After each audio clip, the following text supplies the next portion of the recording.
In the heart of Umuaku village, the drums beat like thunder that afternoon.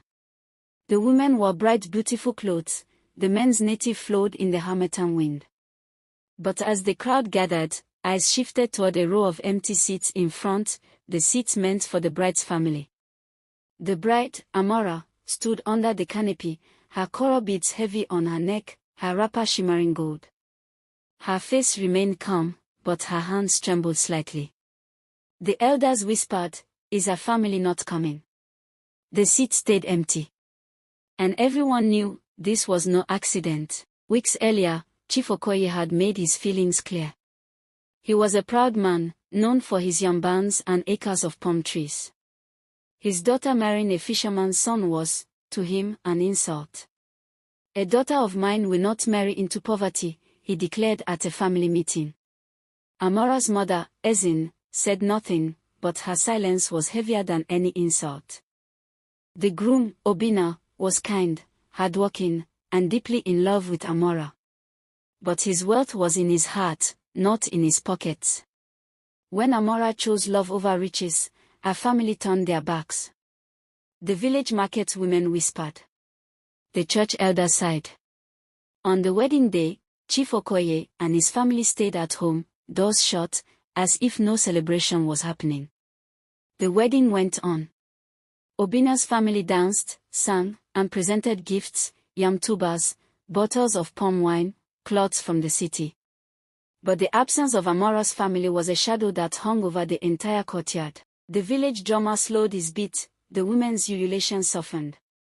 When the vows were exchanged, the air felt heavy, like a celebration wrapped in mourning cloth. Yet Amora stood tall. Her voice was steady as she said, "I do." 3 months after the wedding, disaster struck. The rainy season brought violent storms. One night, the wind howled like angry spirits, and Obina's fishing boat, his only source of income, was torn to pieces. Days later, Obina fell ill with a fever that no herbs could cure.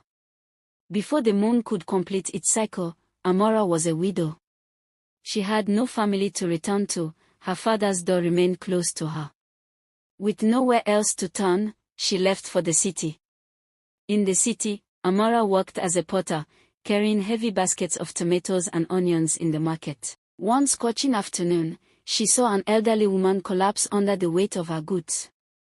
Amora rushed forward, helped her to the shade, and bought her water. The woman, Madame Odeola, was one of the wealthiest spice traders in the city. She had no children, and she saw in Amora the daughter she never had.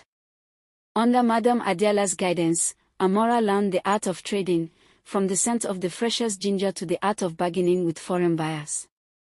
Years passed, and Amora built her own trading company, exporting cocoa, spices, and palm oil to countries she had never even dreamed of visiting.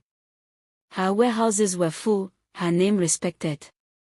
She became known as Madame Jua, the woman who could turn a single sack of spices into gold. 10 years later, the people of Umuaku heard the rumble of engines. A convoy of black SUVs rode into the village, followed by trucks loaded with sacks of rice, barrels of palm oil, colorful fabrics, and crates of goods.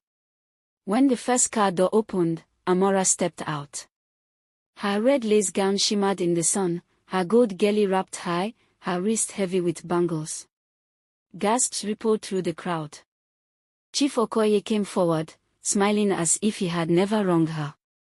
"My daughter, welcome home." Amora's voice was calm, but it cut through the air like a blade. "I came for those who stood by me when you would not. These gifts are for them." She turned to the elders, to the poor, to the friends who had danced at her wedding even in her family's absence. Gifts were given, the school was repaired, the market stalls upgraded. As the convoy drove away, Chief Okoye stood frozen, his hands empty, the sound of the drums fading into the distance. And so, the girl they abandoned returned, not for revenge, but to show that true wealth is built on kindness, not bloodlines.